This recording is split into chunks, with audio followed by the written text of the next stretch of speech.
Très bien. Comment débloquer des compétences dans Minecraft avec Improvable Skills? Improvable Skills organise ses compétences en deux groupes, les basiques, disponibles dès le début, et les avancées, liées au parchemin.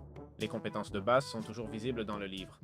Entre autres, le livre d'Improbable Skills dans Minecraft inclut de base l'atterrissage en douceur, tranche, vitesse d'attaque, nage rapide, four accéléré, excavation, minage, protection PVP, point fort, roi de l'échelle, sauteur et vitesse d'attaque. Dans d'autres parties, on montre aussi dès le début comment obtenir la nage rapide, ça dépend un peu de la version que vous jouez et tout ça. Toutes ces compétences peuvent être améliorées en dépensant de l'expérience, mais pour débloquer les avancées, on aura besoin des parchemins. Les parchemins, comme vous voyez, ont chacun leur effet. Comme par exemple le parchemin de pêche qui nous donne plus de chance quand on pêche. Regarde, voici, ça nous donne 10% de chance en plus pour la pêche. On a le bouclier d'obsidienne qui nous donne, il se trouve dans les forteresses du Nether. On a la flèche de chance qui peut être lâchée par un squelette avec 2,5% de probabilité. Voyons si je le trouve. Regarde, c'est celui-ci. Et là, il nous l'explique, d'accord? Chacun de ces parchemins. Regarde, celui d'alchimiste, les sorcières le dropent à 10%. Celui de flèche aiguisée, les squelettes à 2,5%. Le bras agile, trouvé dans les puits, mines abandonnées avec 25%. L'enchanteur, trouvé dans les forteresses de l'End, à 25%. Le manipulateur d'Ender, droppé par les Endermen avec 5% de chance. La peau épaisse, qui se trouve sous l'eau. Ah non, non, dans les spawners souterrains, avec 25% de probabilité.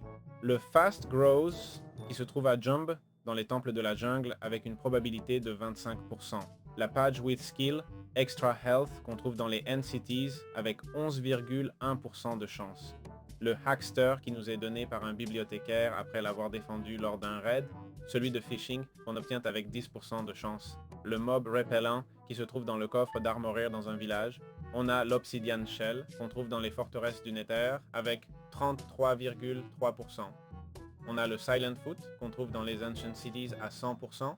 Le Soul Speed, qu'on obtient en échangeant avec des piglins avec 14,29% de chance.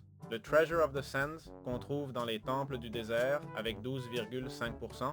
Et enfin, l'Experience Harvesting, que les gardiens du Nether lâchent avec 33,3% de chance. De cette façon, on pourrait obtenir toutes les compétences sans aucun problème.